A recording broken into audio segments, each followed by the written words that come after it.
고려시대 도자기를 청자, 조선시대 도자기를 백자라고 부르는데 도자기 빛깔에 따라서 각각 다른 이름이 붙여졌습니다. 조선 백자의 중심지는 경기도 광주시 남정면 분원이라는 데인데 여기서 분원이란 사홍원 분원백자 번조소라는 말 가운데 들어가 있는 건데 여기서 사홍원이란 조선시대 왕실과 궁궐에 필요한 음식 관련 업무를 관장하는 중앙관청의 명칭이고 번조소란 백자를 제작하는 곳이다 라는 거예요.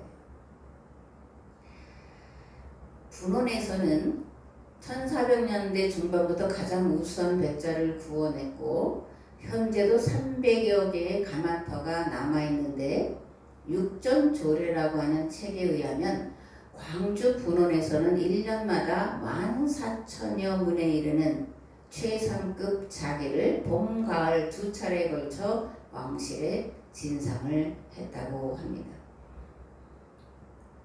그러니까 경기도 광주에 가면 이런 도요가 많이 있어요. 광주, 이천여주, 여기가 이제 조선 백자의 중심지인데 그 중에서 특별히 이제 분원이라는 것이 더 유명하고 지금까지도 그 이름이 이제 남아 있다라는 거예요.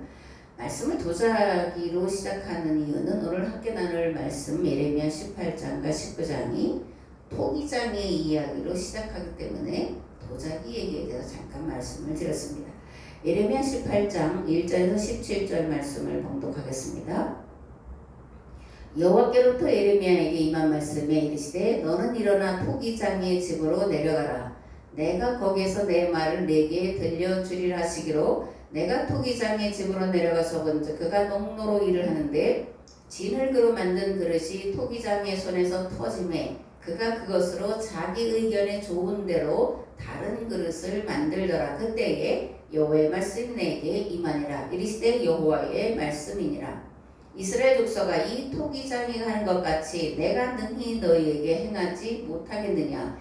이스라엘 족속아 진흙이 토기장의 손에 있음 같이 너희가 내 손에 있느니라. 내가 어느 민족이나 국가를 뽑거나 부수거나 멸하려 할 때에 만일 내가 말한 그 민족이 그의 악에서 돌이키면 내가 그에게 내리기로 생각하였던 재앙에 대하여 뜻을 돌이키겠고 내가 어느 민족이나 국가를 건설하거나 심으려 할 때에 만일 그들이 나 보기에 악한 것을 행하여 내 목소리를 청종하지 아니하면 내가 그에게 유익하게 하리라고 한 복에 대하여 뜻을 돌이키리라. 그러므로 이제 너는 유다 사람들과 예루살렘 주민들에게 말하여 이르기를 여호와의 말씀에 보라 내가 너희에게 재앙을 내리며 계책을 세워 너희를 치료하노니 너희는 각기 악한 길에서 돌이키며 너희의 길과 행위를 아름답게 하라 하셨다 하라. 그러나 그들이 말하기를 이는 헛되니 우리는 우리의 계획대로 행하며 우리는 각기 악한 마음이 완악한 대로 행하리라 하느니라. 그러므로 여호와께서 이와 같이 말씀하시니라. 너희는 누가 이러한 일을 들었는지 여러 나라 가운데 물어보라. 전혀 이스라엘이 심히 가증한 일을 행하였도다. 레바논의 문이 어찌 들의 바위를 떠나겠으며 먼 곳에서 흘러내리는 찬물이 어찌 마르겠느냐. 물은 내 백성은 나를 잊고 허무한 것에게 분향하거니와 이러한 것들은 그들로 그들의 길 곧 그 옛길에서 넘어지게 하며 곁길 곧 닿지 아니한 길로 행하게 하여 그들의 땅으로 두려움과 영원한 웃음거리가 되게 하리니 그리로 지나는 자마다 놀라서 그의 머리를 흔들리라. 내가 그들의 원수 앞에서 흩어버리기를 동풍으로 험같이 할 것이며 그들의 재난의 날에는 내가 그들에게 등을 보이고 얼굴을 보이지 아니하리라. 아멘.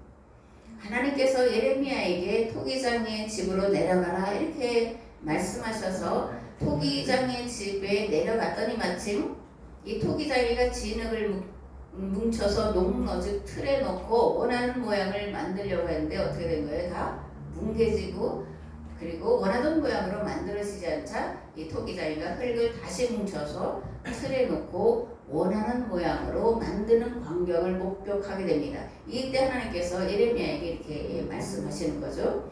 토기장이가 하는 것 같이 내가 능히 너에게 행하지 못하겠느냐. 진흙이 토기장이의 손에 있음 같이 너희가 내 손에 있느니라. 하나님은 세우기도 하시고 헐기도 하시는 분이십니다. 그러므로 우리 모두 하나님의 손 안에 있어야 합니다.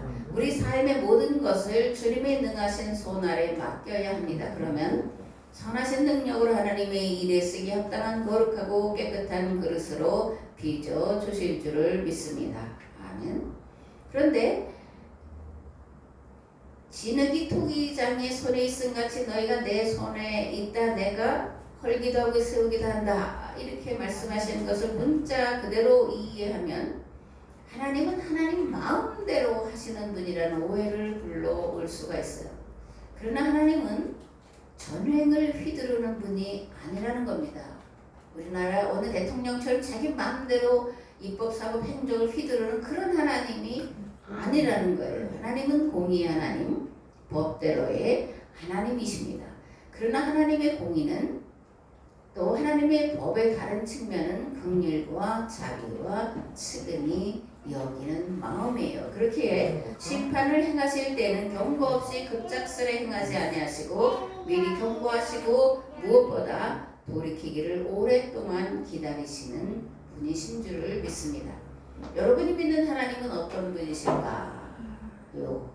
제가 믿는 하나님은 만일 그리고 그럼에도 불구하고의 하나님이십니다. 만일 너희가 돌이키면 심판을 유보하시고 또 심판할 뜻을 돌이키시고 그럼에도 불구하고 우리가 죄악 가운데 있을 때 우리가 돌아오도록 하나님의 사람을 계속해서 보내셔서 깨닫게 하시고 회개에 이르도록 오래 참으신 하나님, 제가 믿는 하나님, 만일 그럼에도 불구하고 예 하나님이시라는 거예요. 아멘. 예레미야는 하나님께서 어느 민족이나 국가를 심판하시고 멸망시키려 하실 때에 만일 영어로 if 그죠? 만일 그들이 악에서 돌이키면 재앙과 심판을 행하시려던 뜻을 돌이키시고 만일 하나님 보시기에 여전히 악을 행하며 하나님의 목소리를 청종하지 아니하면 복을 내리려던 뜻을 돌이키시겠다라고 선포를 하고 있는 겁니다.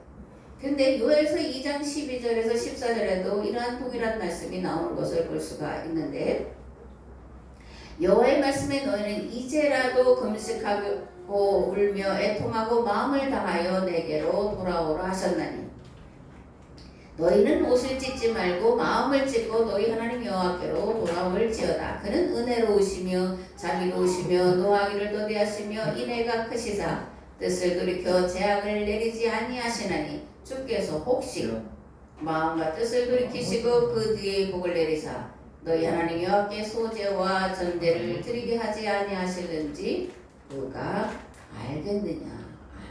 요엘은 이제라도 마음을 찢고 돌아와라. 그러면 은혜로우시고 자비로우시고 노하기를 더디하시고 인애가 크신 하나님이 재앙을 내리던 뜻을 돌이키신다. 이렇게 말씀을 하고 있고 예레미야는 만일 돌이키면 만일 악에서 돌이키면 심판하시려던 뜻을 돌이키시고 만일 여전히 악을 행하면 복을 내리던 뜻을 돌이키시는 하나님이시라고 선포를 하고 있습니다. 죄인들을 향하신 하나님의 생각은 무엇일까? 금방도 그럼에도 불구하고 이런 하나님이라고 말씀을 드렸는데 죄인들을 향하신 하나님의 생각 또는 우리를 향하신 하나님의 생각은 재앙과 심판이 아니라 용서와 회복 그리고 장래의 희망을 주시려는 생각인 줄을 믿습니다. 그렇다면 하나님께서 심판하실 뜻을 돌이키게 하는 관건은 무엇일까? 라는 건데 첫째, 죄를 깨닫고 철저히 회개하는 것입니다. 둘째, 하나님과 성경과 역사를 바로 깨달아야 위해 기도하고 부지런히 말씀을 묵상을 하고 배우기를 힘쓰는 겁니다. 셋째, 교회가 온 마음으로 하나님의 뜻을 구하고 찾고 두드리는 것입니다. 넷째, 성령님의 도우심을 간구하는 것입니다. 아멘. 예레미야 29장에 이렇게 되어 있습니다. 여호와의 말씀이니라 너희를 향한 나의 생각을 내가 하나니 평안이요 재앙이 아니니라. 너희에게 미래와 희망을 주는 것이니라. 너희가 내게 부르짖으면 내게 와서 기도하면 내가 너희들의 기도를 들을 것이요 너희가 온 마음으로 나를 구하면 나를 찾을 것이요 나를 만나리라. 이것은 여호와의 말씀이니라. 나는 너희들을 만날 것이며 너희를 포로된 중에서 다시 돌아오게 하되 내가 쫓아 보내었던 나라들과 모든 곳에서 모아 사로잡혀 떠났던 그것으로 돌아오게 하리라. 이것은 여호와의 말씀이니라. 여호와의 말씀이다. 여호와의 말씀이다. 여호와의 말씀이다. 예레미야는 이렇게 여호와의 말씀, 내가 지금 내 말로 말하지만 이건 하나님의 말씀이다. 그렇게 말하면서 하나님이 너희들을 향한 생각은 평안이지 재앙이 아니다.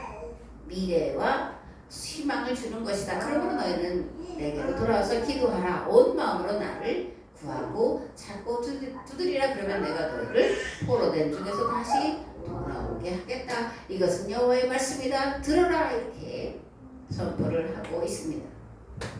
아멘. 출애굽기 32장에 보면 금송아지 사건이 기록이 되어 있습니다. 모세가 40일 동안 하나님의 산에 올라가서 머물러 있자 산 아래에서 기다리던 백성들은 아론에게 와서 우리를 인도할 신을 만들라 이렇게 종용합니다.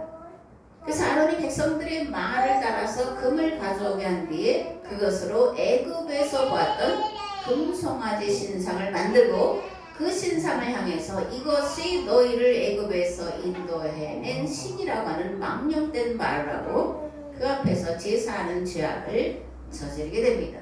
그 모습을 하나님께서 보시고 모세에게 빨리 내려가라 그러시면서 내가 그들을 진멸할 것이고 모세 너로 큰 나라가 되게 하겠다 이렇게 말씀하십니다. 그러자 모세는 하나님 앞에 엎드려 이렇게 기도합니다. 아브라함과 이삭과 이스라엘에게 약속하신 것을 기억하시고 용서해 주옵소서. 그러자 하나님께서 모세의 간청하는 기도를 들으시고 멸망시키려는 생각을 돌이키셨습니다. 하나님은 하나님의 사람이 기도할 때 그 기도를 들으시고 재앙을 내리실 것을 돌이키시는 분이신 줄을 믿습니다. 아멘.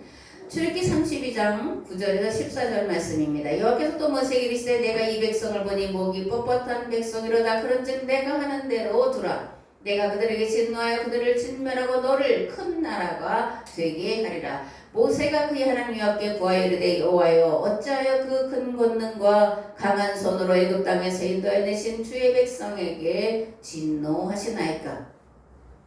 어찌하여 애굽 사람들이 이르기를 여호와가 자기의 백성을 산에서 죽이며 지면에서 진멸하는 악한 의도로 인도해내었다고 말하게 하시려 하나이까. 주의 맹렬한 노를 그치시고 뜻을 돌이키사 주의 백성에게 이 화를 내리지 마옵소서. 주의 종 아브라함과 이삭과 이스라엘을 기억하소서. 주께서 그들을 위하여 주를 가리켜 맹세히 이르시기를 내가 너희의 자손을 하늘의 별처럼 많게 하고 내가 허락한 이 온 땅을 너희의 자손에게 주어 영원한 기업이 되게 하리라 하셨나이다. 여호와께서 뜻을 돌이키사 말씀하신 화를 그 백성에게 내리지 아니하시니라. 하나님은 약속에 신실하신 분입니다. 하나님은 회개하는 자를 불쌍히 여기사 용서하시고 받아주시는 분이십니다. 하나님은 회개하는 자의 심령을 마치 토기장이가 뭉개졌던 흙을 다시 뭉쳐서 원하는 그릇을 만들듯이 우리의 심령을 새롭게 빚으시는 분이십니다. 멸망이 작정되어 있을지라도 지금이라도 여호와께로 온전히 돌이키기만 하면 다시 하나님께로 나아가도록 인도하시고 이끄시는 분이십니다. 하나님 앞에 백성들의 죄를 대신 짊어지고 나아가 회개하는 자의 기도를 들으시고 심판하실 뜻을 돌이키시는 분이십니다. 그러므로 우리가 할 일 그리고 할 수 있는 유일한 길은 잘못을 회개하는 것입니다. 잘못된 길에서 돌이키는 것입니다. 내 뜻이 이루어지기를 기도하는 것이 아니라 돌이켜 뜻이 하늘에서 같이 땅에서도 이루어지기를 간구하는 것입니다. 아멘. 지금 하나님은 교회를 위해 나라와 민족 그리고 이 시대를 위해 하나님 앞에 나아가 대신 회개하는 자 대속의 길을 가고자 하는 자를 간절히 찾고 계신 줄 믿습니다. 그런데 하나님께서 찾으시는 자는 하나님과 사람 앞에서 가장 낮아져 있는 자입니다. 하나님 앞에서 가장 보잘것없는 자임을 인정하는 자입니다. 하나님 앞에서 자신의 무지와 무능과 무기력을 철저히 인정하고 성령님의 도우심을 간청하는 자입니다. 하나님께는 가장 작고 가장 보잘것없어 보이는 자가 가장 크고 귀한 자로 보일 수 있습니다. 하나님 앞에서는 스스로 크다고 하는 자가 가장 작은 자요, 스스로 능력이 있다고 하는 자가 버려짐을 당할 수 있습니다. 왜? 그것이 교만이기 때문에 그렇습니다. 하나님 우리에게 크고 화려한 어떤 것을 원하지 않습니다. 도리어 겨자씨만한 믿음을 원하시고 깨어지고 상한 심령으로 나오는 것을 원하십니다. 왜냐하면 하나님은 겸손한 자를 가까이 하시고 교만한 자를 물리치시는 분이시기 때문입니다. 아멘. 예레미야 19장 1절에서 13절 말씀 봉독하겠습니다. 여호와께서 이와 같이 말씀하시되 가서 토기장의 옹기를 사고 백성의 어른들과 제사장의 어른 몇 사람과 하시금은 어기 곁에 있는 흰놈의 아들의 골짜기로 가서 거기에서 내가 내게 이런 말을 선포하여 말하기를 너희 유다 왕들과 예루살렘 주민아 여호와의 말씀을 들으라. 만군의 여호와 이스라엘의 하나님이 이같이 말씀하시되 보라 내가 이곳에 재앙을 내릴 것이라. 그것을 듣는 모든 자의 귀가 떨리니 이는 그들이 나를 버리고 이곳을 불결하게 하며 이곳에서 자기와 자기 조상들과 유다 왕들이 알지 못하던 다른 신들에게 분향하며 무지한 자의 피로 이곳에 채웠음이며 또 그들이 바알을 위하여 산당을 건축하고 자기 아들들을 바알에게 번제로 불살라 드렸나니 이는 내가 명령하거나 말하거나 뜻한 바가 아니니라. 그러므로 보라 다시는 이것을 도벳이나 흰놈의 아들의 골짜기라 부르지 아니하고 오직 죽임의 골짜기라 부르는 날이 이를 것이라 여호와의 말씀이니라. 내가 이곳에서 유다와 예루살렘의 계획을 무너뜨려 그들로 그 대적악과 생명을 찾는 자의 손에 칼에 엎드러지게 하고 그 시체를 공중에 새와 땅의 짐승의 밥이 되게 하며 이 성읍으로 놀람과 조롱거리가 되게 하리니 그 모든 재앙으로 말미암아 지나는 자마다 놀라며 조롱할 것이며 그들이 원수와 그들의 생명을 찾는 자에게 둘러싸여 곤경에 빠질 때에 내가 그들의 아들의 살, 딸의 살을 먹게 하고 또 각기 친구의 살을 먹게 하리라 하셨다 하고 너는 함께 가는 자의 목전에서 그 옹기를 깨뜨리고 그들에게 이르기를 만군의 여호와께서 이와 같이 말씀하시되 사람이 토기장의 그릇을 한 번 깨뜨리면 다시 완전하게 할 수 없나니 이와 같이 내가 이 백성과 이 성읍을 무너뜨리리니 도벳에 매장할 자리가 없을 만큼 매장하리라. 여호와의 말씀이니라. 내가 이곳과 그 가운데 주민에게 이같이 행하여 이 성읍으로 도벳 같게 할 것이라. 예루살렘 집들과 유다 왕들의 집들이 그 집 위에서 하늘의 만상에 분향하고 다른 신들에게 전제를 부음으로 더러워졌은즉 도벳 땅처럼 되리라 하셨다 하시니 예레미야가 여호와께서 자기를 보내사 예언하게 하신 도벳에서 돌아와 여호와의 집들에 서서 모든 백성에게 말하되 만군의 여호와 이스라엘의 하나님께서 이와 같이 말씀하시되 보라 내가 이 성읍에 대하여 선언한 모든 재앙을 이 성읍과 그 모든 전락에 내리리니 이는 그들의 목을 곧게 하여 내 말을 듣지 아니함이라 하시니라. 18장과 마찬가지로 19장에도 토기장의 이야기가 계속됩니다. 하나님께서 에레미야에게 토기장에게서 토기를 사서 제사장과 백성의 장로들과 함께 흰놈의 아들의 골짜기로 가서 하나님의 말씀을 선포하라고 말씀하십니다. 에레미야는 그 말씀을 따라서 제사장과 장로들을 데리고 흰놈의 아들 골짜기로 가서 말씀을 선포하는데 어떻게 선포하냐? 항아리를 깨면서 한 번 깨어진 항아리를 다시 온전하게 할 수 있느냐? 마찬가지로 너희를 하나님께서 심판하실 것이므로 너희들이 다시 온전케 될 수 없다라고 하는 멸망과 심판의 말씀을 선포를 하고 있습니다.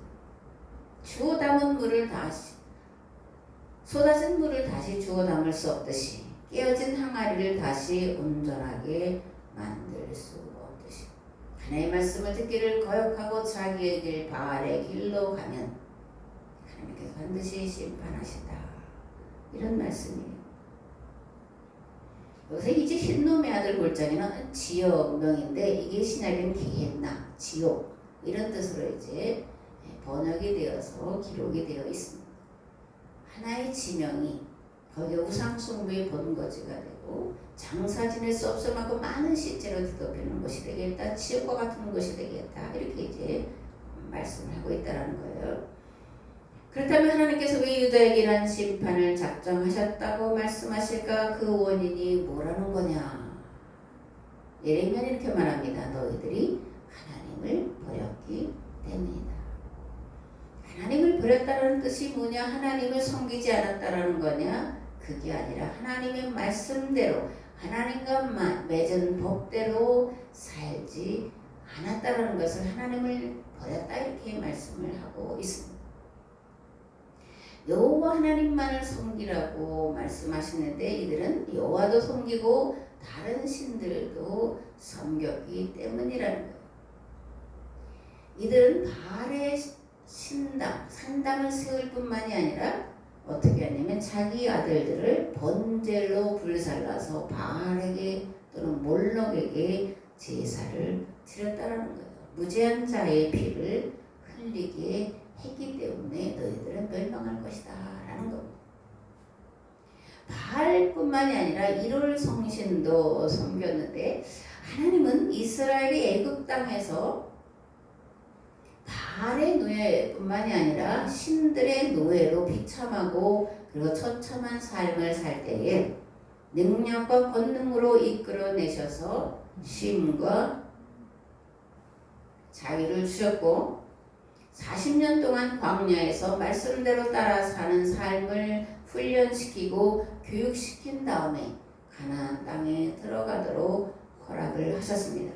그런데 수백 년의 세월이 흘러가자 이들은 또다시 그리고 스스로 애굽의 신들에게 자신을 예속시키는 그런 죄를 범하고 있었다라는 거예요.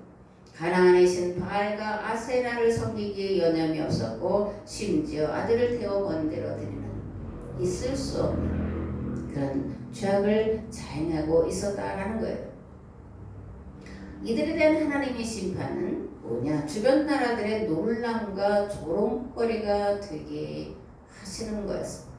포로로 끌려가게 하시는 것이었습니다. 바벨론의 군대에 무참히 짓밟히고 곤경에 처하게 하시고 아들과 딸 그리고 친구의 살을 먹게 하시는 것이었습니다. 가장 비참한 것, 이 이스라엘 역사 가운데 몇 차례 반복되는 게 있는데 뭐냐면 자기 자식을 삶아먹는 거예요. 먹을 것이 없어서 눈이 뒤집혔다 그러죠. 눈이 뒤집혀서 아들을 먹을 고기로 오늘은 네 아들을 삶아먹고 내일은 내 아들 삶아먹자 이런 얘기가 이스라엘 역사 가운데 한 번이야.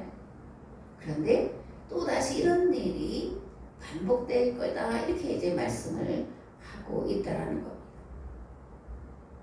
아들과 딸, 친구의 살을 먹게 하겠다. 전쟁은 그리고 기근은 이처럼 비참한 거예요. 오늘 우리가 사실 이 말씀을 정말 떨리는 두려운 마음으로 들어야 되고 전해야 됩니다. 전쟁이 일어날 가능성이 너무나 많기 때문에 점점점 그 강도가 심해지기 때문에 이 전자권을 뭐 5년 내에 환수하겠다 이런 얘기를 하는데 이건 주한미군 나가라는 말과도 같은 얘기예요. 그러면 우리는 스스로 우리를 방어할 뭐가 없죠? 핵무기가 없기 때문에 북한에게 꼼짝없이 끌려가는 그들에게 우리의 모든 것을 다 주고도 목숨까지 내놓아야 되는 내 자식을 삶아먹고 친구를 삶아먹는 일이 벌어지지 아니하리라는 그런 보장이 없다는 것을 알면서 그런 일이 일어나지 않도록 정말 기도해야 할 줄을 믿습니다. 아멘. 에레미야가 이같이 심판의 말씀을 선포하자 유다 백성들이 어떤 반응을 보였냐?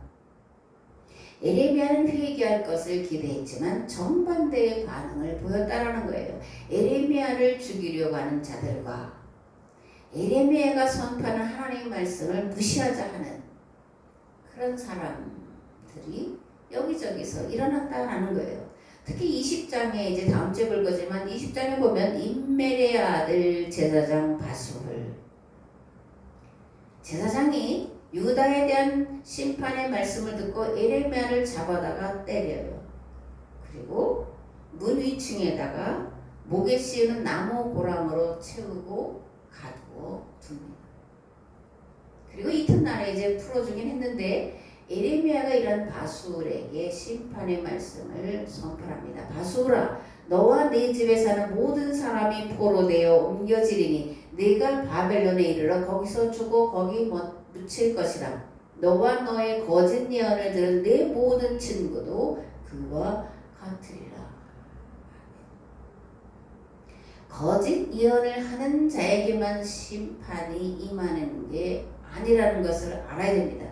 거짓말을 듣고 따르는 자도 마찬가지로 심판에 이른다라는 것을 알아야 돼요. 우연히 유튜브에서 우리나라 뭐 4대 2단, 저는 사이비, 2단이 아니죠. 사이비의 그런 거점, 거기를 이제 찾아가서 비춰주는 그런 걸 봤는데, 대승진리의 통일교, 하나님의 교회, 안식교, 이들 본부를 찾아가서 보여주는데 크기가 어마어마하더라고요.